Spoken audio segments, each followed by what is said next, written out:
ಎಲ್ಲರಿಗೂ ವಚನವಾಹಿನಿ ಚಾನೆಲ್ಗೆ ಆತ್ಮೀಯವಾದ ಸ್ವಾಗತ. ಕಳೆದ ತರಂಗಿಣಿಯ ಅಧ್ಯಾಯದಲ್ಲಿ ಮಹಾದೇವಿಯು ಮೈನೆರೆದ ಕ್ಷಣವನ್ನು ನಾವು ತಿಳಿದುಕೊಂಡಿದ್ದೇವೆ.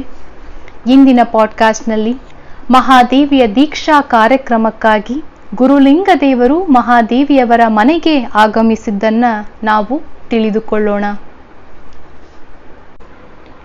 ಅದೊಂದು ಮಂಗಳ ಮುಂಜಾವು. ಮಹಾದೇವಿಯ ಪಾಲಿಗೆ ಹೊರಗಣ ಜಗದ ಕತ್ತಲೆಯನ್ನ ಕಳೆಯಲು ರವಿಯಾಗಮಿಸುವಂತೆ ಜನ್ಮ ಜನ್ಮಾಂತರದ ಕಾಳಿಕೆಯನ್ನ ಕಳೆಯಲು ಗುರು ಸೂರ್ಯನ ಆಗಮನವಾಗುತ್ತಿತ್ತು. ಆಗಸ ಶುಭ್ರವಾಗಿದ್ದು ಚುಕ್ಕಿಗಳು ತೇಜಪೂರ್ಣವಾಗಿ ಮಿನುಗುತ್ತಿದ್ದವು. ತಂಗಾಳಿ ಮನಮೋಹಕವಾಗಿ ಬೀಸುತ್ತಿದ್ದಿತು. ಆಗಸದಲ್ಲಿ ಕೆಂಚಾಯೆ ಬೆಳ್ಳಿಯ ಚುಕ್ಕಿಯ ಬೆನ್ನು ಹತ್ತಿ ಬರುವಾಗ ಗುರುಲಿಂಗದೇವರು ಶಿಷ್ಯನೋರ್ವನೊಡನೆ ಮನೆಗೆ ಆಗಮಿಸಿದರು. ಮಿಂದು ಮಡಿಯುಟ್ಟು ದಂಪತಿಗಳು ಪಾದಕ್ಕೆ ನೀರೆರೆದು ಒಳಗೆ ಕರೆದೊಯ್ದರು. ಸ್ನಾನವನ್ನ ಮುಗಿಸಿದಂತಹ ಗುರುಲಿಂಗದೇವರು ಹಾವುಗೆಯನ್ನ ಮೆಟ್ಟಿ ನಡೆಯುತ್ತಾ ಪೂಜೆಯ ಕೋಣೆಯನ್ನ ಹೊಕ್ಕು ಆಸನದ ಮೇಲೆ ಕುಳಿತಾಗ ಓಂಕಾರನು ಧೂಳ ಪಾದೋದಕವನ್ನ ತೆಗೆದು ಮನೆಗೆಲ್ಲ ಸಿಂಪಡಿಸಿದ. 5 ಜನ ಮುತ್ತೈದೆಯರು ಅರಿಶಿನ ಎಣ್ಣೆಯನ್ನ ಮೈಗೆಲ್ಲ ಸವರಿ ಮಹಾದೇವಿಗೆ ಅಭ್ಯಂಜನ ಸ್ನಾನ ಮಾಡಿಸಿ ಕುಳ್ಳಿರಿಸಿದ್ದರು. ಸದ್ಗುರುಗಳ ಪಾದೋದಕವನ್ನ ಸಿಂಪಡಿಸಿದರು. ಗುರುಲಿಂಗದೇವರು ಕುಳಿತು ಸೂತ್ರವನ್ನ ಹಿಡಿದರು. ಉದ್ದವಾದ ಸೂತ್ರದ ಮತ್ತೊಂದು ತುದಿಯನ್ನ ಹಿಡಿದು ಮಹಾದೇವಿ ಮೆಲ್ಲನೆ ಮುಂದಡಿಯಿಡುತ್ತಾ ನಡೆದಳು. ಕೋಣೆಯ ಬಾಗಿಲಲ್ಲಿ ಕಾಲಿಕ್ಕಿದ ಆಕೆಯನ್ನ ಗುರುಗಳು ನೋಡಿದರು. ತಮ್ಮ ಕಣ್ಣೆದುರಿಗೆ ಹುಟ್ಟಿ ಅಂಬೆಗಾಲಿಟ್ಟು ದಟ್ಟಡಿಯುಟ್ಟು ಬೆಳೆದಂತಹ ಮಹಾದೇವಿ ಈಗ ಪ್ರೌಢ ಹೆಣ್ಣಿನಂತೆ ತೋರುತ್ತಿದ್ದಳು. ಹುಟ್ಟಿದ್ದ ಹೊಸದಾದ ಬಿಳಿಯ ಸೀರೆ ಜ್ಞಾನವೇ ಮೂರ್ತಿಕೊಂಡಂತಹ ಸರಸ್ವತಿಯ ರೂಪವನ್ನ ನೆನಪಿಗೆ ತರುತ್ತಿತ್ತು. ಅದೇ ಆಗ ಎಣ್ಣೆ ನೀರೆರೆದುಕೊಂಡು ಒಣಗಲೆಂದು ಬಿಚ್ಚಿದ್ದ ಕೂದಲು ಬೆನ್ನು ತುಂಬೆಲ್ಲ ಚದುರಿ ಬಿದ್ದು ಮೊಣಕಾಲನ್ನ ಸೋಂಕುತ್ತಿದ್ದವು. ಶಿವನನ್ನ ಒಲಿಸ ಹೊರಟ ಪರ್ವತ ರಾಜಕುಮಾರಿಯಂತೆ ಅವರಿಗೆ ಕಂಡಳು. ಸೌಂದರ್ಯವು ಸಾಕಾರಗೊಂಡಂತಹ ಪುತ್ಥಳಿಯನ್ನ ಕಂಡು ವಾತ್ಸಲ್ಯ ತುಂಬಿದ ದನಿಯಲ್ಲಿ ಬಾ ಮಗಳೇ ಎಂದು ಕರೆದರು. ಪರಮಾತ್ಮ ಎಂತಹ ಅಪರೂಪವಾದ ಚೆಲುವನ್ನ ಕಟಿದು ಇಟ್ಟಿದ್ದೀಯ, ಈ ಕಂದನ ರಕ್ಷಣೆ ನಿನ್ನದು ತಂದೆ ಅಂತರಂಗದಲ್ಲಿ ಪ್ರಾರ್ಥಿಸಿದರು. ಮಹಾದೇವಿ ಸಾಷ್ಟಾಂಗ ನಮಸ್ಕಾರ ಮಾಡಿ ಪದ್ಮಾಸನದಲ್ಲಿ ಕುಳಿತಳು. ಗುರುಲಿಂಗದೇವರು ಇಷ್ಟಲಿಂಗ ಪೂಜೆಯನ್ನ ಮಾಡಿದರು. ಬಳಿಕ ಮಹಾದೇವಿಯನ್ನ ಎದುರಿನಲ್ಲಿ ಇದ್ದಂತಹ ಸಮೀಪದ ಆಸನದಲ್ಲಿ ಕುಳ್ಳಿರಿಸಿದರು. ಮಗು, ನಿನಗೆ ಲಿಂಗಧಾರಣೆಯಾಗಿದೆ. ಈಗ ಆಗುವುದು ಲಿಂಗ ದೀಕ್ಷೆ.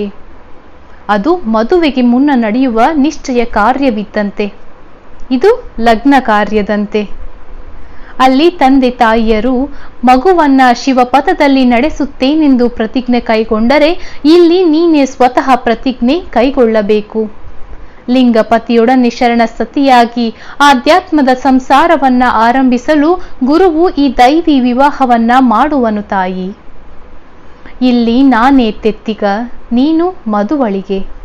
ಲಿಂಗದೇವನೇ ಮದುವಣಿಗ, ವಿಶ್ವದ ಬಂಧುಗಳೇ ನಿಬ್ಬಣಿಗರು. ಭಕ್ತಿಯ ಮಂಟಪ, ಜ್ಞಾನದ ಚಪ್ಪರ, ವಿರಕ್ತಿಯ ಹಸೆಮಣೆ, ಸರ್ವಜ್ಞನಾದ ಗಂಡ, ಸದಾಚಾರಿಯಾದ ಹೆಂಡತಿ, ಇದು ಎಂದೆಂದು ಬಿಡದ ಬಾಳುವೆ. ಶರಣ ಸತಿಯ ಮದುವೆ, ಜಗದಾದಿ ಗಂಡರನ್ನ ಹೆಂಡರನ್ನಾಗಿ ಆಳುವ ಧೀರ ಗಂಡನ ಶರಣ ಸತಿ ನೀನು. ಅವನ ನಿಷ್ಠಾವಂತ ಸತಿಯಾಗಿ ಜಗನ್ಮಾತೆಯಾಗು ಎಂದು ಉಪದೇಶಿಸುತ್ತಾ ಮಹಾದೇವಿಯ ಇಷ್ಟಲಿಂಗವನ್ನ ಕೈಲಿ ಹಿಡಿದು ಪೂಜಿಸಿ ತ್ರಾಟಕ ಯೋಗ ಮಾಡಿ ಅದಕ್ಕೆ ಚಿತ್ಕಳೆಯನ್ನ ತುಂಬಿದರು. ತಮ್ಮ ತಪಸ್ಸನ್ನ ಧಾರೆ ಎರೆಯುವಂತೆ ದೈವಿ ಶಕ್ತಿಯನ್ನ ಪ್ರತಿಷ್ಠಾಪಿಸಿ ನುಡಿದರು. ಮಗಳೇ, ಇದು ನಿನ್ನ ಪುನರ್ಜನ್ಮ. ಶಾರೀರಿಕ ಬದಲಾವಣೆಯೊಡನೆ ಮಾನಸಿಕ ಬದಲಾವಣೆಯೂ ಆಗುವ ಸಂಗಮ ಕಾಲ. ಪ್ರಾಕೃತಿಕವಾಗಿ ತಾಯಿ ತಂದೆಯರ ಗರ್ಭದಲ್ಲಿ ಜನಿಸಿದ್ದ ನೀನು ಇಂದು ಆತ್ಮಿಕವಾದ ಹುಟ್ಟನ್ನ ಹೊಂದುವೆ. ಭವದ ಬಂಧನವ ಕಳಚಿ ಭಕ್ತತ್ವಕ್ಕೆ ಬರುವೆ.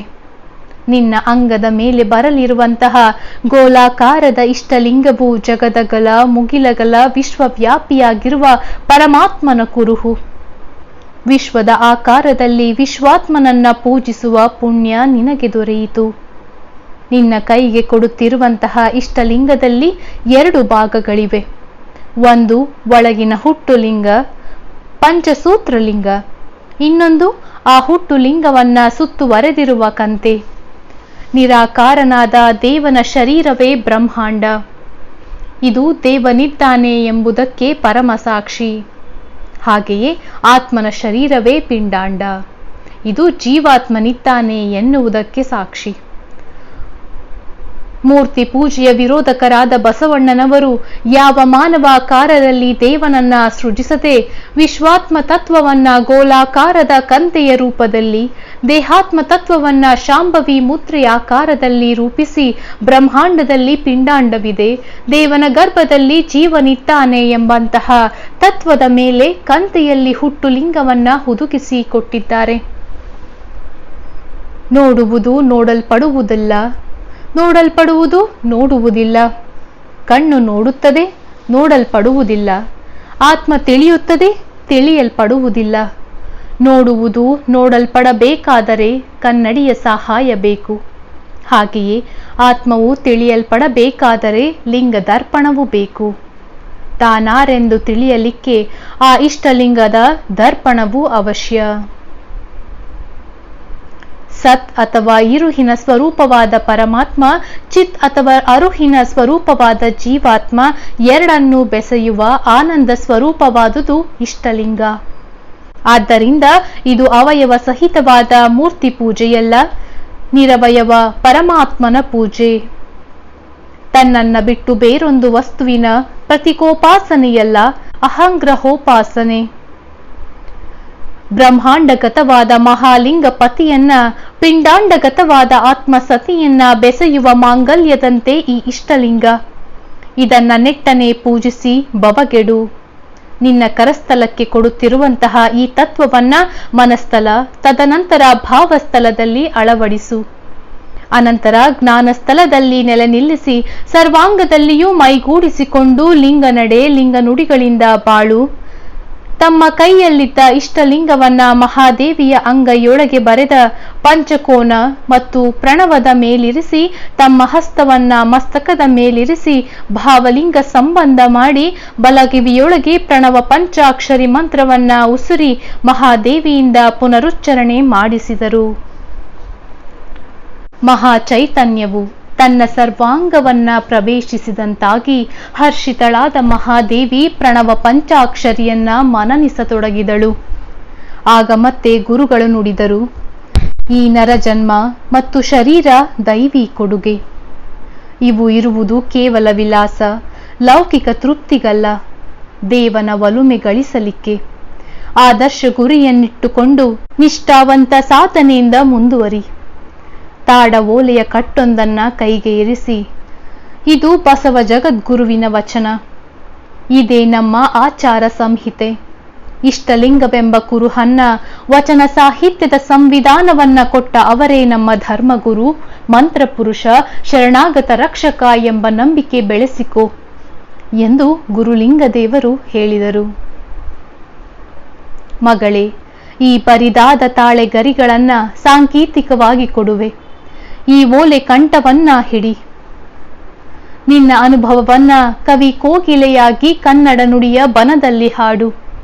ಆ ಕರೆ ವಿಶ್ವವನ್ನ, ವಿಶ್ವಾತ್ಮನನ್ನ ಖಂಡಿತ ಕೂಗಿ ಕರೆಯುವುದು. ಚನ್ನ ಮಲ್ಲಿಕಾರ್ಜುನನ ಚನ್ನ ಸತಿಯಾಗು. ತಾಡ ಓಲೆ ಕಂಠವನ್ನ ಕೈಗಿತ್ತು 2 ಹಸ್ತಗಳನ್ನ ಮಹಾದೇವಿಯ ತಲೆಯ ಮೇಲಿರಿಸಿದಾಗ ಆಕೆಗೆ ಅಪೂರ್ವ ಆನಂದವೆನಿಸಿತು. ಹೃದಯ ಕಮಲದಲ್ಲಿ ದೃಷ್ಟಿ ಇರಿಸುವಂತೆ ಎಡಗೈಯಲ್ಲಿ ಇಷ್ಟಲಿಂಗವನ್ನ ಇಟ್ಟು ಮೂಗಿನ ನೇರಕ್ಕೆ 12 ಅಂಗುಲ ದೂರದಲ್ಲಿ ಹಿಡಿದು ದೃಷ್ಟಿ ನಿಲ್ಲಿಸಿದಾಗ ತನ್ಮಯತೆಯ ತೆರೆ ಅವಳನ್ನ ಬಳಸಿತು. ಎಷ್ಟೋ ಕ್ಷಣಗಳವರೆಗೆ ಬಹಿರಂಗದ ಅರಿವಿರಲಿಲ್ಲ. ಎಚ್ಚರಗೊಂಡು ಪಾದೋದಕ ಪ್ರಸಾದವನ್ನ ಸ್ವೀಕರಿಸಿ ಇಷ್ಟಲಿಂಗವನ್ನ ಕಣ್ಣಿಗೆ ಮುಟ್ಟಿಸಿ ಮೇಲಿದ್ದ ಗಂಧದ ಕರಡಿಗೆಯಲ್ಲಿ ಇರಿಸಿದಳು. ಮಹಾದೇವಿ, ನಿನ್ನ ಸಾಧನೆ ದೃಢವಾಗಿರಲಿ. ತಮ್ಮ ಅನುಗ್ರಹವಿದ್ದರಾಯಿತು ಗುರುಗಳೇ, ವಿನಯದಿಂದ ನುಡಿದಳು. ಶಿಷ್ಯನ ಗುರುಭಕ್ತಿ, ಗುರುವಿನ ಶಕ್ತಿ ಎರಡು ಇದ್ದರೇನೇ ಗುರಿ ಮುಟ್ಟಲು ಸಾಧ್ಯ. ದೀಪದಲ್ಲಿ ಎಣ್ಣೆ, ಬತ್ತಿ ಇದ್ದು ಬೆಳಗನ್ನ ಅಂಟಿಸದಿದ್ದರೆ ದೀಪ ಸಾಧ್ಯವಾಗದು. ಎಣ್ಣೆ ಬತ್ತಿ ಇಲ್ಲದಾಗ ದೀಪವಂಟಿಸಿದರೂ ಅಂಟದು. ನಿನ್ನ ಕಾಯದ ಪ್ರಣತೆಯಲ್ಲಿ ಭಕ್ತಿಯ ತೈಲ, ಸದಾಚಾರದ ಬತ್ತಿ ಎರಡೂ ಇವೆ ತಾಯಿ. ನಾನು ಹೊತ್ತಿಸಿದ ಜ್ಞಾನ ದೀವಿಗೆ ಉಜ್ವಲವಾಗಿ ಉರಿದು ಜಗಕ್ಕೆ ಬೆಳಕು ನೀಡುವುದೆಂಬ ವಿಶ್ವಾಸವಿದೆ. ಕಲಾವಿದನು ಎಷ್ಟೋ ವಿಗ್ರಹಗಳನ್ನ ಕಟೆಯುವನು, ಆದರೆ ಕೆಲವು ಮಾತ್ರ ಅವನನ್ನ ಕೀರ್ತಿವಂತನನ್ನಾಗಿ ಮಾಡುವವು. ಸಾಹಿತಿ ಎಷ್ಟೋ ಕೃತಿಗಳನ್ನ ರಚಿಸುವನು, ಆದರೆ ಕೆಲವು ಕೃತಿಗಳು ಅವನನ್ನ ಅಮರನನ್ನಾಗಿ ಮಾಡುವವು. ಸ್ವಾತಿ ಮಳೆಯ ನೀರು ಕಾಯ್ದ ಹಂಚಿನ ಮೇಲೆ ಬಿದ್ದಾಗ ಹಿಂಗುವುದು, ಕಮಲ ಪತ್ರದ ಮೇಲೆ ಬಿದ್ದಾಗ ಸುಮ್ಮನೆ ನಿಲ್ಲುವುದು. ಆದರೆ ಕಪ್ಪೆಯ ಚಿಪ್ಪಿನಲ್ಲಿ ಬಿದ್ದಾಗ ಮುತ್ತಾಗಿ ಮೆರೆಯುವುದು. ನನ್ನ ಕಾರುಣ್ಯದ ನೀರನ್ನ, ಬೋಧೆಯನ್ನ ಹಲವಾರು ಜನಕ್ಕೆ ಅನುಗ್ರಹಿಸಿರುವೆ. ನಿನ್ನ ತಾಯಿಯಂತಹ ಲೌಕಿಕತೆಯಲ್ಲಿ ಕಾಯ್ದು ಹೃದಯದಲ್ಲಿ ಅದು ಹಿಂಗಿ ಹೋಗಿದೆ. ನಿನ್ನ ತಂದೆಯಂತಹ ಸಾತ್ವಿಕ ಜೀವಿಯ ಹೃದಯದ ಎಲೆಯ ಮೇಲೆ ಯಥಾರೂಪವಾಗಿ ನಿಂತಿದೆ. ಆದರೆ ನಿನ್ನ ಹೃದಯದ ಚಿಪ್ಪಿನಲ್ಲಿಳಿದು ಅದು ಅಮರ ಸಂದೇಶದ ಮುತ್ತಾಗಿ ಹೊರಬರಲವ್ವ. ಇದು ನನ್ನ ಸಂಕಲ್ಪ. ಇದೇ ನೀನು ಸಲ್ಲಿಸಬಲ್ಲ ಗುರುದಕ್ಷಿಣೆ. ಗುರುಲಿಂಗ ದೇವರ ಕಂಠ ಗದ್ಗದಿತವಾಯಿತು. ಆಗಲಿ ತಂದೆ, ನಿಮ್ಮ ಸಂಕಲ್ಪವನ್ನ ಪೂರೈಸುವ ಶಕ್ತಿಯನ್ನ ಚನ್ನಮಲ್ಲಿಕಾರ್ಜುನನು ದಯಪಾಲಿಸಲಿ. ಗುರುಗಳ ಪಾದದ ಮೇಲೆ ತಲೆ ಇರಿಸಿದಳು ಕ್ಷಣಕಾಲ. ವಾತ್ಸಲ್ಯಪೂರ್ಣ ಹಸ್ತದಿಂದ ತಲೆಯನ್ನು ನೇವರಿಸಿದರು. ಈ ಅಪೂರ್ವ ಗಳಿಗೆಯನ್ನ ಕಂಡು ಅಲ್ಲಿಯೇ ಕುಳಿತಿದ್ದ ಓಂಕಾರನ ಕಣ್ಣುಗಳು ಹನಿಗೂಡಿದವು. ಸದ್ಯಲಿಂಗಮ್ಮನು ಅಲ್ಲಿಲ್ಲದೆ ಅಡುಗೆಯ ಮನೆಯಲ್ಲಿ ಗಡಿಬಿಡಿಯಲ್ಲಿ ಇದ್ದಿದ್ದರಿಂದ ಸಮಾಧಾನದ ನಿಟ್ಟುಸಿರನ್ನ ಬಿಟ್ಟನು. ಮಹಾದೇವಿ ಮೇಲೆದ್ದಳು. ಅದೊಂದು ಅಮೃತ ಘಳಿಗೆ ಎನಿಸಿತ್ತು. ಪುನರ್ಜನ್ಮವನ್ನ, ಆತ್ಮಿಕ ಹುಟ್ಟನ್ನ ಪಡೆದು ಉತ್ಸುಕ ಚೇತನಳಾಗಿ ಮಹಡಿಯನ್ನ ಏರಿದಳು. ಉಳಿದ ಪರಿವಾರದವರೆಲ್ಲ ಪಾದೋದಕ ಪ್ರಸಾದವನ್ನ ಸ್ವೀಕರಿಸುವುದರಲ್ಲಿ ಉದ್ಯುಕ್ತರಾದರು. ಮಹಾದೇವಿಯು ಬಿಸಿಲು ಮಹಡಿಯ ಬಯಲಲ್ಲಿ ಕುಳಿತಾಗ ಜಗತ್ತೆಲ್ಲವೂ ಹೊಸ ರೂಪವನ್ನ ಪಡೆದಂತೆ ಎನಿಸಿತು. ಸುಪ್ರಭಾತದ ಸೂರ್ಯ ಹಿತವಾದ ಬೆಳಗನ್ನ ಚೆಲ್ಲುತ್ತಿದ್ದ. ಅವನ ಮೃದುವಾದ ಚೇತೋಹಾರಿ ಕಿರಣದ ಅಪ್ಪುಗೆಯಿಂದ ಹೂಗಳು ತುಟಿ ಬಿರಿದು ನಗುತ್ತಾ ಮೆಲ್ಲನೆ ತೀಡುತ್ತಾ ತಂಗಾಳಿಗೆ ತಲೆ ತೂಗುತ್ತಿದ್ದವು. ಬೆಳ್ದಿರನ ಕಿರಣ ಸ್ಪರ್ಶದಿಂದ ಹುಲ್ಲನ್ನ ಅಪ್ಪಿಕೊಂಡಂತಹ ಮಂಜಿನ ಹನಿಗಳು ಮುತ್ತಿನ ಮಣಿಗಳಂತೆ ಹೊಳೆಯುತ್ತಿದ್ದವು. ದೊಡ್ಡ ದೊಡ್ಡ ಗಿಡಗಳು ನಿದ್ರೆಯಿಂದ ಎದ್ದಂತೆ ತೋರುತ್ತಿದ್ದವು. ಜಗತ್ತು ರಮ್ಯವಾಗಿ ಚಟುವಟಿಕೆಯ ಆಗರವಾಗಿ ತೋರತೊಡಗಿತು. ವಿಶಿಷ್ಟ ಚೇತನವೊಂದು ಎಲ್ಲೆಡೆ ಓತಪ್ರೋತವಾಗಿ ಹರಿಯುವ ಅನುಭವವಾಯಿತು. ಮಹಾದೇವಿ ಮೆಲ್ಲನೆ ಗುಣಗುಣಿಸಿ ಹಾಡುತ್ತಾ ಏನನ್ನೋ ಬರೆದಳು. ಮತ್ತೊಮ್ಮೆ ತಿದ್ದಿ ಸರಿಪಡಿಸಿದಳು. ಅದನ್ನ ಎತ್ತಿಕೊಂಡು ಪೂಜೆಯ ಕೋಣೆಗೆ ಬಂದಾಗ ಮಂಗಲ ನಡೆಯುತ್ತಿತ್ತು. ಗುರುದೇವ, ನಿಮಗೆ ಅರ್ಪಿತ ಮಾಡುವುದೆಲ್ಲವೂ ತಂದೆ ತಾಯಿಯರ ಸಂಪತ್ತು. ನನಗಾಗಿ ನಿಮ್ಮ ಶ್ರೀಪಾದಕ್ಕೆ ಕಿರುಕಾಣಿಕೆಯನ್ನ ನೀಡುತ್ತಿರುವೆ, ಸ್ವೀಕರಿಸಿ ತಂದೆ. ಭಾವುಕಳಾಗಿ ತಾಡವೋಲೆಯ ಗರೆಯನ್ನ ಇಟ್ಟಳು. ಗುರುಲಿಂಗರು ಮೆಲ್ಲನೆ ಓದಿದರು. ನರಜನ್ಮವ ತೊಡಿದು ಹರಜನ್ಮವ ಮಾಡಿದ ಗುರುವೇ, ಭವಬಂಧನವ ಬಿಡಿಸಿ ಪರಮ ಸುಖವ ತೋರಿದ ಗುರುವೇ, ಭವಿಯೆಂಬುದ ತೊಡೆದು ಭಕ್ತಿ ಎಂದೆನಿಸಿದ ಗುರುವೇ, ಚನ್ನಮಲ್ಲಿಕಾರ್ಜುನನ ತಂದೆನ್ನ ಕೈವಶಕ್ಕೆ ಕೊಟ್ಟ ಗುರುವೇ, ನಮೋ ನಮೋ.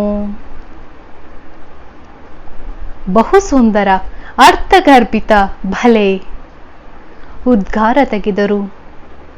ಅವರ ಮುಖದ ಮೇಲೆ ಆನಂದದ ಮಹಾಪೂರ ಹರಿಯಿತು. ಭೂಮಿಯ ಗರ್ಭದಲ್ಲಿ ಅನಂತ ಕಾಲ ಗುಪ್ತವಾಗಿತ್ತು. ನಿಮಿತ್ತ ಮಾತ್ರ ಅವಕಾಶ ಸಿಕ್ಕಾಗ ಹೊರಹೊಮ್ಮುವಂತಹ ಬುಕ್ಕಿಯಂತೆ ಮಹಾದೇವಿಯ ಅನಂತ ಜನ್ಮದ ಸಂಸ್ಕಾರಗಳ ಸಂಗ್ರಹ ನಿಮಿತ್ತ ಸಂಸ್ಕಾರವಾದ ದೀಕ್ಷೆಯ ನಂತರ ಹೊರಹೊಮ್ಮಿತು. ಮಗಳೇ, ಹಾಡಬಲ್ಲೆಯ? ಸುಶ್ರಾವ್ಯ ಕಂಠದಲ್ಲಿ ಹಾಡತೊಡಗಿದಳು. ಸಂಸಾರ ಸಂಘದಲ್ಲಿರ್ತೆ ನೋಡ ನಾನು, ಸಂಸಾರ ನಿಸ್ಸಾರವೆಂದು ತೋರಿದ ನೆನಗೆ ಶ್ರೀ ಗುರು. ಅಂಗವಿಕಾರದ ಸಂಗವ ನಿಲ್ಲಿಸಿ ಲಿಂಗವನಂಗದ ಮೇಲೆ ಸ್ಥಾಪ್ಯವ ಮಾಡಿದ ನೆನ್ನ ಗುರು. ಹಿಂದಣ ಜನ್ಮವ ತೊಡೆದು ಮುಂದಣ ಪಥವ ತೋರಿದ ನೆನ್ನ ತಂದೆ.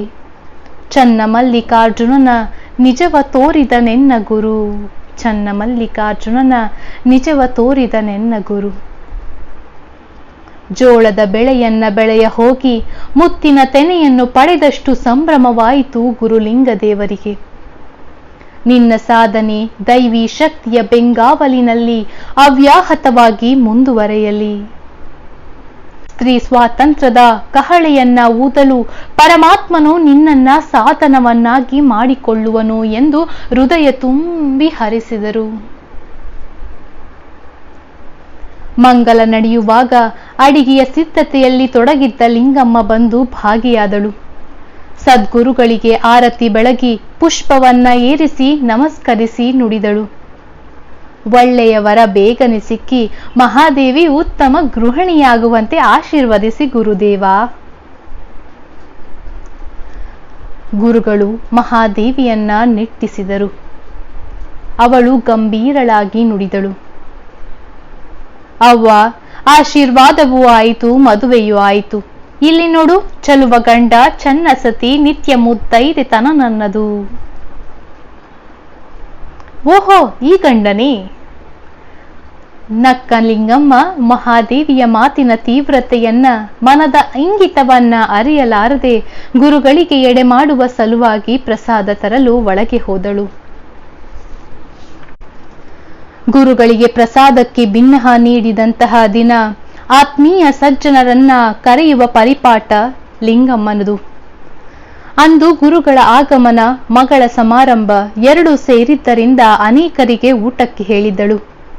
ಮಹಾದೇವಿಯ ಕೆಳದಿಯರು ಬಹು ಸಂಭ್ರಮದಿಂದ ಅವಳನ್ನ ಸುತ್ತುವರೆಯುತ್ತಿದ್ದರು. ಇನ್ನು 10 ದಿನಗಳವರೆಗೆ ಅವಕಾಶವಿದ್ದುದರಿಂದ ಇಂದು ಅತಿ ಆಪ್ತ ಬಂಧುಗಳು, ಪ್ರಮುಖ ವಣಿಕರು ಮಾತ್ರ ನೆರೆದಿದ್ದರು. ಪೇಟೆಯ ಪ್ರಮುಖ ಹರದರಾದ ಶಂಕರ ಶೆಟ್ಟಿ, ಶಿವಪ್ಪ ಶೆಟ್ಟಿ ಅಲ್ಲದೆ ಶಿವಮೂರ್ತಪ್ಪ, ಸಿದ್ದೇಶ್ವರ ಶಾಸ್ತ್ರಿ ಮುಂತಾದ ವಿವಿಧ ವೃತ್ತಿಯವರು ಸೇರಿದ್ದರು. ಶರಣಧರ್ಮದ ಪದ್ಧತಿಯ ಪ್ರಕಾರ ಎಲ್ಲವನ್ನ ಎಡೆ ಮಾಡಿ ತುಪ್ಪವನ್ನ ನೀಡಿ ಎಡೆ ಮಾಡುವುದು ಮುಗಿಯಿತೆಂದು ಸೂಚಿಸಿ ಕರ್ಪೂರ ಬೆಳಗಿ ನಮಸ್ಕರಿಸಬೇಕಷ್ಟೆ. ಲಿಂಗಮ್ಮ, ಪಾರ್ವತಮ್ಮ, ಗಿರಿಜಾಂಬೆ ವಿವಿಧ ಭಕ್ಷ್ಯಗಳನ್ನ ಎಡೆ ಮಾಡಿದರು. ಲಿಂಗಮ್ಮಕ್ಕ, ಮಗಳ ಕೈಲಿ ಎಡೆ ಮಾಡ್ಸವ್ವಾ? ಶಿವಮೂರ್ತಪ್ಪ ಹೇಳಿದ. 8 ಮಕ್ಕಳ ಹಿಂಡು ಅವನನ್ನ ಹಣ್ಣು ಮಾಡಿದರೂ ಹಾಸ್ಯ ಪ್ರವೃತ್ತಿ ಇನ್ನೂ ಕುಂದಿರಲಿಲ್ಲ. ಮಹಾದೇವಿ ಪೂಜೆಯ ಕೋಣೆಯಲ್ಲಿ ಗದ್ದುಗೆಯ ಮೇಲೆ ಪ್ರಸಾದಕ್ಕೆ ಕುಳಿತಿದ್ದ ಗುರುಗಳಿಗೆ ಅವರ ಶಿಷ್ಯರಿಗೆ ಬಡಿಸುತ್ತಿದ್ದಳು. ತುಪ್ಪ ನೀಡಿ ಸಾಷ್ಟಾಂಗ ಹಾಕಳು, ಈಗ ಬರ್ತಾಳೆ ಎಂದು ಲಿಂಗಮ್ಮ ಅನ್ನುವಷ್ಟರಲ್ಲಿ ಹೊರಗೆ ಬಂದಳು. ಮಹಾದೇವಿಯ ಕೆಳದಿಯರಾದ ಕುಮುದ, ರುದ್ರಾಕ್ಷಿ, ಕಮಲಾಕ್ಷಿ, ಶೈಲಜಿಯರು ಒತ್ತಾಯ ಮಾಡಿ ಆಕೆಗೆ ಅಲಂಕಾರ ಮಾಡಿದ್ದರು. ಇದೆಲ್ಲ ನಾನೊಲ್ಲೆ ರುದ್ರ, ಈ ಆಡಂಬರ ಬೇಡ. ಮಹಾದೇವಿ ನಿರಾಕರಿಸಿದಳು. ದಿನ ಮಾಡ್ಕೊಂತ ಕೇಳ್ತಿವೇನೆ, ಎಷ್ಟು ಪ್ರೇಮದಿಂದ ಕೇಳಿದರೂ ನೀನು ಒಪ್ಪಲ್ಲ, ಆಗಲೇ ಹಮ್ಮು ಬಂದೀತೇನೋ. ರುದ್ರಾಣಿ ಮುಖ ಉಬ್ಬಿಸಿ ಮುನಿಸಿ ತೋರಿಸಿದಾಗ ಮಹಾದೇವಿ ಸೋತಳು. ಗೆಳತಿಯರು ವಿಶೇಷ ಆಸಕ್ತಿಯಿಂದ ಹೆರಳು ಹಾಕಿ ಮಲ್ಲಿಗೆ ಹೂವನ್ನ ಹೆಣೆದು ಮಧ್ಯ ಬಂಗಾರದ ಜಡೆಬಿಲ್ಲಿಯನ್ನ ಹಾಕಿ ಹಣೆಗೆ ಬೈತಲೆ ಬೊಟ್ಟನ್ನ ಇಳಿಬಿಟ್ಟು ರೇಷ್ಮೆಯ ಸೀರೆಯನ್ನ ಉಡಿಸಿ ರತ್ನದ ಹರಳಿನ ತೋಳು ಬಂದಿಯನ್ನ ತೋಳಿಗೆ ಏರಿಸಿ ಕಿವಿಗೆ ತೂಗೋಲೆಗಳನ್ನ ತೊಡಿಸಿ ಕೊರಳನ್ನ ಮುತ್ತಿನ ಹಾರದಿಂದ ಅಲಂಕರಿಸಿದಾಗ ಮಹಾದೇವಿಯ ಅಂದ ಮುಮ್ಮುಡಿಸಿತ್ತು. ಕೆಳದಿಯರೆಲ್ಲ ಜೊತೆಯಾಗಿ ಅಲಂಕರಿಸಿದ ಮಹಾದೇವಿಯನ್ನ ಕರೆದುಕೊಂಡು ಬಂದು ಗುರುಗಳ ಎದುರು ನಿಲ್ಲಿಸಿದಾಗ ಗುರುಲಿಂಗ ದೇವರು ಗಂಭೀರವದನರಾದರು. ರೇಷ್ಮೆ ಹುಳದ ರೇಷ್ಮೆ ನೇಯುವ ಪ್ರತಿಭೆಯೇ ತನಗೆ ಶತ್ರುವಾದಂತೆ ದೇವ, ಈ ಮಗುವಿನ ಸೌಂದರ್ಯ ಆಧ್ಯಾತ್ಮ ಜೀವನದಲ್ಲಿ ಶತ್ರುವಾಗದಿರಲಿ ಎಂದು ಮನದಲ್ಲಿ ಪ್ರಾರ್ಥಿಸಿದರು. ಅಲ್ಲೇ ನಿಂತು ಗುರುಗಳಿಗೆ ಆಕೆ ಎಡಮಾಡತೊಡಗಿದಾಗ ಶಿವಮೂರ್ತೆಪ್ಪನ ಮಾತು ಕೇಳಿ ಹೊರಬಂದಳು. ತುಪ್ಪದ ಬಟ್ಟಲನ್ನ ಹಿಡಿದು ನೀಡುತ್ತಾ ಬಂದ ಆಕೆಯನ್ನ ಕಂಡು ಎಲ್ಲರೂ ಬೆರಗಾದರು. ಈ ಸೌಂದರ್ಯದ ರಚನೆ ಮಾಡುವಾಗ ಬ್ರಹ್ಮ ಎಷ್ಟು ಕುಶಲತೆ ತೋರಿಸಿರಬೇಕು ಎಂಬ ಭಾವ ಎಲ್ಲರಲ್ಲೂ ಹಾಯದಿರಲಿಲ್ಲ. ನನಗೆ 8 ಮಕ್ಕಳಿದ್ದರೂ ಒಂದು ಮಹಾದೇವಿಯಷ್ಟು ಚಂದವಿಲ್ಲ ಎಂಬ ಭಾವ ಶಿವಮೂರ್ತೆಪ್ಪನಿಗೆ ಬಂದರೆ, ಶಂಕರ ಶೆಟ್ಟರ ಮಗ ರಾಜಶೇಖರ ತಂದೆ ಮಗ್ಗುಲಲ್ಲಿ ಊಟಕ್ಕೆ ಕುಳಿತಿರುವನು. ತಾನೇ ನಾಚಿ ಮುಖ ಕೆಂಪಗೆ ಮಾಡಿಕೊಂಡ. ತನಗಾಗಿ ಹೆಣ್ಣಿನ ಅನ್ವೇಷಣೆಯಲ್ಲಿರುವಂತಹ ತಂದೆ ಮಹಾದೇವಿಯನ್ನ ಯಾಕೆ ಕೇಳಬಾರದು ಎಂದು ಅವನಿಗೆ ಅನ್ನಿಸದಿರಲಿಲ್ಲ. ಅದೆಷ್ಟು ಬೆಳೆದು ಬಿಟ್ಟಿದ್ದಾಳೆ ಓಂಕಾರ ನಿನ್ನ ಮಗಳು, ವಯಸ್ಸಿಗೆ ಮೀರಿದ ಬೆಳವಣಿಗೆ, ಸಿದ್ದೇಶ್ವರ ಶಾಸ್ತ್ರಿಗಳು ಹೇಳಿದರು. ಸೃಷ್ಟಿಯ ಸಮುದ್ರದಲ್ಲಿ ಹುಡುಕಿ ತೆಗೆದ ಅಪರೂಪದ ಮುತ್ತಿನಷ್ಟು ಅಪೂರ್ವ ಚೆಲುವು. ರತ್ನಪಡಿ ವ್ಯಾಪಾರಿಯಾಗಿದ್ದ ಶಿವಪ್ಪ ಶೆಟ್ಟಿ ಅಭಿಮಾನದಿಂದ ಹೇಳಿದರು. ಓಂಕಾರ, ಮಹಾದೇವಿಯ ಕೂಡ ನಾನು ಜಗಳ ತೆಗೀತೀನಿ. ಮಲ್ಲೇಶಪ್ಪ ಹೇಳಿದರು. ಯಾಕೆ ಚಿಕ್ಕಪ್ಪ? ಮಹಾದೇವಿ ತುಪ್ಪ ಬಡಿಸುವುದು ನಿಲ್ಲಿಸಿ ಕೇಳಿದಳು. ರುದ್ರಾಣಿ, ನೀನು ಒಂದೇ ದಿನ ಹುಟ್ಟಿದ್ರಿ ನೋಡವ್ವ. ಅಂದು ಬ್ರಹ್ಮ ನಿಮಗಿಬ್ಬರಿಗೂ ಸೌಂದರ್ಯ ಹಂಚುವಾಗ ನೀನೇನು ಲಂಚ ನೀಡಿ ಅವಳ ಪಾಲಿನದು ನೀನು ಕಿತ್ಕೊಂಡ್ಬಿಟ್ಟಿದೀಯ.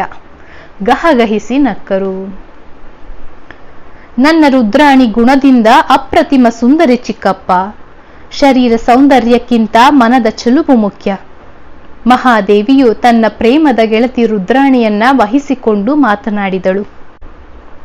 ಓಂಕಾರ, ಮಗಳು ದೊಡ್ಡೋಳಾಗೋದೇ ಇಷ್ಟೊಂದು ಭವ್ಯ ಊಟವಾದರೆ ಮದುವೆಗೆ ಎಷ್ಟು ವೆಚ್ಚ ಮಾಡ್ತೀಯಪ್ಪ, ಎಷ್ಟು ಗಂಟು ತೆಗೆದಿಟ್ಟಿದ್ದೀಯ.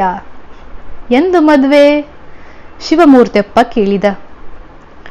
ಓಂಕಾರ ಲೌಕಿಕರ ಸಂಭಾಷಣೆ ಹರಟೆಯಲ್ಲಿ ಅಷ್ಟೊಂದು ಭಾಗವಹಿಸುತ್ತಿರಲಿಲ್ಲ. ಸುಮ್ಮನೆ ಮುಗುಳ್ನಕ್ಕ. ಹೇಳವ್ವ ಮಾದೇವಕ್ಕ, ಎಂದು ನಿನ್ನ ಲಗ್ನದ ಊಟ? ಶಿವಮೂರ್ತೆಪ್ಪನನ್ನ ಸಮೀಪಿಸುತ್ತಿದ್ದ ಮಹಾದೇವಿ ಅಂದಳು. ಜೀವನದಲ್ಲಿ 2 ಸಾರಿ ಯಾರು ಲಗ್ನ ಆಗಲ್ಲ ಬೊಪ್ಪ. ಇಂದಾಗಲೇ ಗುರುಗಳು ತೆತ್ತಿಗರಾಗಿ ಚನ್ನಮಲ್ಲಿಕಾರ್ಜುನನ ಧರ್ಮ ಪತ್ನಿಯನ್ನಾಗಿ ಮಾಡಿದ್ದಾರೆ. ಬೆಳಗ್ಗೆ ಮದುವೆ ಆಗಿಬಿಟ್ಟಿತು. ಇದೇ ನನ್ನ ಲಗ್ನದ ಊಟ. ತನು ಮನ ಎಲ್ಲಕ್ಕೂ ಅವನೊಬ್ಬನೇ ಒಡೆಯ. ನಾನವನ ಮೀಸಲು ಸತಿ. ಇನ್ನೊಂದು ಊಟದ ದೃಷ್ಟಿ ಇಟ್ಟುಕೊಂಡು ಈ ಹೊತ್ತು ಕಡಿಮೆ ಉಂಡೀರಿ.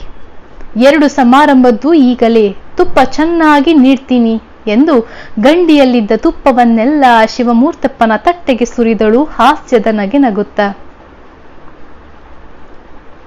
ಚಕಿತರಾದ ಎಲ್ಲರೂ ಇತ್ತಕ್ಕಿತ್ತಂತಲೇ ಮೌನ ತಾಳಿದರು.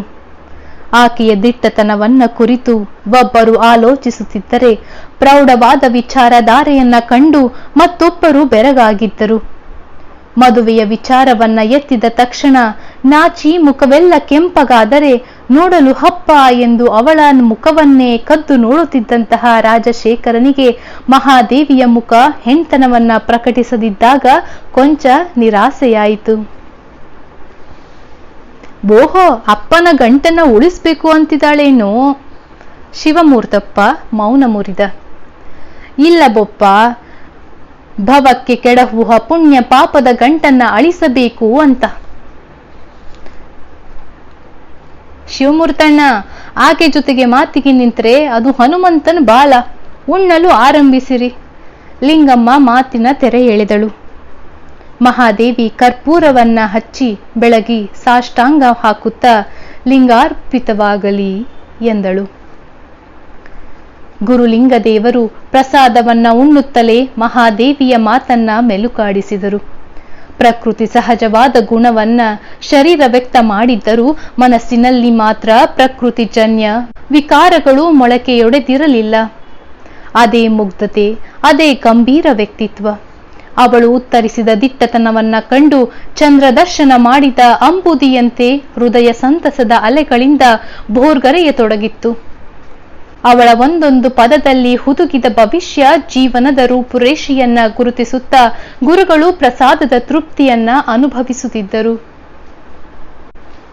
ಮಹಾದೇವಿಯ ಶರೀರದ ವ್ಯತ್ಯಾಸ ಅವಳಲ್ಲಿ ಯಾವ ಬದಲಾವಣೆಯನ್ನು ಮಾಡದಿದ್ದರೂ ನೋಡುವವರ ದೃಷ್ಟಿಕೋನ, ಆಡುವ ನಾಲಿಗೆಗಳಲ್ಲಿ ಬದಲಾವಣೆಯನ್ನ ತಂದಿತು. ಲಿಂಗಮ್ಮ ಈಗ ಒಂದೇ ಹಠ ಹಿಡಿದು ಮಗಳನ್ನ ಇನ್ನು ಶಾಲೆಗೆ ಕಲಿಸೋದು ಬೇಡ ಅಂತ ಸಾರಿಬಿಟ್ಟಳು. ಅವ್ವ, ನನ್ನ ವಿದ್ಯೆಗೆ ತಡೆಯೊಡ್ಡಬೇಡ ಎಂದು ಮಗಳು ಗೋಗರೆದಳು. ಹಠ ಮಾಡಬೇಡ ಮಾದೇವಿ, ಇಲ್ಲಿ ತನಕ ನಿನ್ನ ಮಾತಿಗೆ ಬೆಲೆ ಕೊಟ್ಟೇವು, ಇನ್ನೂ ಸಾಧ್ಯವಿಲ್ಲ. ದಿನಾಲು ಹುಡುಗರ ಮಧ್ಯೆ ಕುಳಿತು ಓದುವ ಅವಶ್ಯಕತೆ ಇಲ್ಲ. ಬೇಕಾದರೆ ಮನೆಯಲ್ಲಿ ತಾಡ ಓಲೆ ತಂದು ಓದು. ತಿಳಿಯದಿದ್ದಾಗ ಅಪ್ಪನನ್ನ ಕರ್ಕೊಂಡು ಹೋಗಿ ಗುರುಗಳಲ್ಲಿ ಕೇಳಿ ಬಾ. ತಾಯಿಯ ಮಾತಿನಲ್ಲಿದ್ದಂತಹ ಗಡುಸುತನವನ್ನ ಕಂಡು ಮಹಾದೇವಿ ಮೌನವಂತಾದಳು.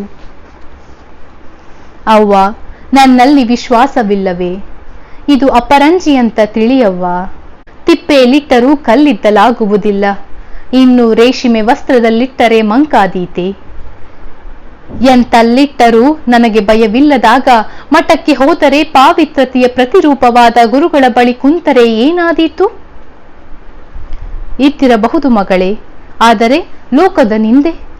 ತಿಪ್ಪೆಯಲ್ಲಿಟ್ಟರೂ ಕಲ್ಲಿದ್ದಲಾಗಲ್ಲ ನಿಜ. ಆದರೆ ಅದು ಸಗಣಿ ಮೆತ್ತಿ ಮಂಕಾದರೆ ಬಂಗಾರದ ವ್ಯಾಪಾರಿಗಳು ಕೊಳ್ತಾರೇನವ್ವ. ನೀನು ಎಲ್ಲಿದ್ದರೂ ರತ್ನವೇ.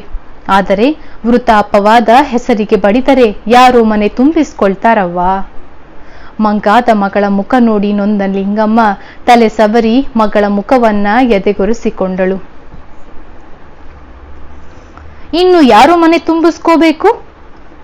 ಆಗಲೇ ಶಿವನನ್ನ ಮನಸ್ಸಿಗೆ ತುಂಬಿಸಿಕೊಂಡಾಗಿದೆ ಎಂದುಕೊಂಡು ಮಹಾದೇವಿ ತಾಯಿಯ ಅಜ್ಞಾನಕ್ಕಾಗಿ ಮನದಲ್ಲಿ ನಕ್ಕಳು. ಲಿಂಗಮ್ಮನ ಭೀತಿ ಬೇರೆಯೇ ಇತ್ತು. ಗುರುಲಿಂಗದೇವರು ಆಗಲೇ ವೃದ್ಧಾವಸ್ಥೆಗೆ ಕಾಲಿಡತೊಡಗಿದ್ದರು. ಪಾವಿತ್ರತೆ, ವೈರಾಗ್ಯ, ತಪಸ್ಸು ಎರಕ ಹೊಯ್ದ ಮೂರ್ತಿಯವರು ಎಂದು ಲಿಂಗಮ್ಮನೇಕೆ ಉಡುತಡಿಯೆಲ್ಲ ಅರಿತಿತ್ತು. ಅವರ ಬಗ್ಗೆಯಾಗಲಿ, ಮನೆಯ ವಾತಾವರಣದ ಬಗೆಯಾಗಲಿ ಕನಸು ಮನಸ್ಸಿನಲ್ಲಿಯೂ ಕೆಟ್ಟದಾಡುವಂತಿರಲಿಲ್ಲ. ಆಕೆಯ ಭಯವೆಂದರೆ ವೈರಾಗ್ಯದ ಕುಂಡವಾದ ಗುರುಗಳು ಮಹಾದೇವಿಗೆ ಅದನ್ನೇ ಬೋಧಿಸಿ ಎಲ್ಲಿ ಅವಳನ್ನ ಸಂಸಾರ ವಿಮುಖಳನ್ನಾಗಿ ಮಾಡಿಬಿಡುವರೋ ಎಂಬುದಾಗಿತ್ತು. ಮಾನಸಿಕ ಸ್ಥಿತ್ಯಂತರವಾಗುವ ಈ ಕನ್ಯಾವಸ್ಥೆಯಲ್ಲಿ ಮನಸ್ಸು ಸಂಸಾರ ಪ್ರಪಂಚಕ್ಕೆ ಆಕರ್ಷಿತವಾಗದೆ ವೈರಾಗ್ಯ, ಆಧ್ಯಾತ್ಮಿಕತೆಯ ಸೆಳೆತಕ್ಕೆ ಸಿಕ್ಕರೆ ಆ ಸುಳಿಯಿಂದ ಮಹಾದೇವಿಯನ್ನ ಮೇಲೆತ್ತಿಕ್ಕುವುದು ಕಠಿಣವಾದೀತು ಎಂದು ತಿಳಿದ ಲಿಂಗಮ್ಮ ಮಠದ ವಿರಕ್ತರ ವಿಚಾರಗಳ ವಾತಾವರಣದಿಂದ ಹೊರತೆಗೆದು ನಾನಾ ವರ್ಣದ ಪ್ರಪಂಚದ ಪರಿಚಯವನ್ನ ಮಾಡಿಕೊಡಲೆಳಸುತ್ತಿದ್ದಳು. ತಾಯಿಯ ಅಜ್ಞಾನಯುಕ್ತ ಪ್ರೀತಿಯಲ್ಲಿ ಮಹಾದೇವಿಗೆ ಉಸಿರು ಕಟ್ಟಿದಂತಾಗಿ ಮೌನ ತಾಳಿ ಮೆಲ್ಲಗೆ ಬಿಡಿಸಿಕೊಂಡು ಮಹಡಿಯನ್ನ ಏರಿದಳು. ತಗ್ಗಿದಲ್ಲಿ ನೀರು ಸ್ವಾಭಾವಿಕವಾಗಿ ಹರಿದು ಹೋಗುವಂತೆ ತನ್ನ ತಾಯಿಯ ವೃತ್ತಿ ಮತ್ತೆ ಮತ್ತೆ ಪ್ರಾಪಂಚಿಕ ಆಕಾಂಕ್ಷೆಗಳಲ್ಲಿ ಹರಿಯುವುದನ್ನ ಗಮನಿಸಿ ವ್ಯಥಿತಳಾದಳು. ಅಧೋಮುಖವಾಗಿ ಹರಿಯುವ ಈ ಆಶಾ ಪ್ರವಾಹವನ್ನ ಊರ್ಧ್ವ ಮುಖಗೈಯಲು ಯಾವ ಅಧ್ಯಯನ ಪ್ರವಚನಗಳಿಗೂ ಸಾಧ್ಯವಾಗಿಲ್ಲವೇ? ಅವ್ವ, ಕೊಳವೆಯಲ್ಲಿರಿಸಿದ ಕಾಲಕ್ಕೆ ನೆಟ್ಟಗಾದಂತೆ ಕಂಡು ಕೊಳವೆಯ ಬಂಧನ ದಾಟಿ ಹೊರಗಾಗುತ್ತಿದ್ದಂತೆಯೇ ಮತ್ತೆ ಸುತ್ತಿಕೊಳ್ಳುವ ನಾಯಿಯ ಬಾಲದಂತೆ ನಿನ್ನ ಮನದ ಓಗ ಜ್ಞಾನ ಪ್ರವಚನಗಳನ್ನ ಶ್ರವಣ ಮಾಡುತ್ತೀಯ. ಆದರೆ ಮನನ ನಿಧಿಧ್ಯಾನ ಮಾಡದೆ ಮತ್ತೆ ಕೆಳಮಟ್ಟದ ಆಸೆಯ ತಿಗುರಣಿ ಮಡುವಿನಲ್ಲಿಯೇ ಸುತ್ತುತ್ತೀಯೇ. ಪ್ರಚಂಡವಾದ ಮಾಯಿಯ ಬಲೆ ಇದು. ಇದನ್ನ ಬಿಡಿಸಿಕೊಳ್ಳುವುದು ಕಷ್ಟ ಸಾಧ್ಯ. ತಾವಿದರೊಳಗೆ ಸಿಕ್ಕಿ ಬೀಳುತ್ತಲಿದ್ದೇನೆ ಎಂಬ ಅರಿವು ಸಹ ಇಲ್ಲದೆ ಅವರನ್ನ ಭ್ರಮಿತಗೊಳಿಸುವುದೇ ಮಾಯೆಯ ಕೈಚಳಕ. ಎಂತೆಂಥ ಹರಿ ಅಜನನ್ನ, ಇಂದ್ರ ಚಂದ್ರನನ್ನ ಈ ಮಾಯೆ ಬಳಲಿಸಿದೆ. ನಾವು ಮಹಾಜ್ಞಾನಿಗಳೆಂಬ ಜ್ಞಾನಮದ ಇರುವಂತ ತಾಪಸಿಗಳನ್ನ ಅನರ್ಹರು, ಅಸಮರ್ಥರು ಎಂಬ ಕೀಳಿರಿಮೆ ಇರುವ ಜ್ಞಾನಿಗಳನ್ನ 14 ಲೋಕವನ್ನ ಇದು ನುಂಗಿ ನೀರು ಕುಡಿದಿದೆ ಅಂದಾಗ ನಿನ್ನ ಪಾಡೇನು? ಆದರೆ ಚನ್ನಮಲ್ಲಿಕಾರ್ಜುನ, ಎಂಥದೇ ಪ್ರಸಂಗದಲ್ಲಿಯೂ ಈ ಮಾಯೆಯ ಮೋಹದ ಸೆರಗಿನಲ್ಲಿ ನನ್ನನ್ನ ಮಲಗಿಸದೆ ನಿನ್ನ ಕಾರುಣ್ಯದ ಕಿರಣದಿಂದ ಜಾಗೃತವಾಗಿರಿಸು. ಮಹಾದೇವಿ ಅನನ್ಯ ಭಕ್ತಿಯಿಂದ ಪ್ರಾರ್ಥಿಸಿದಳು.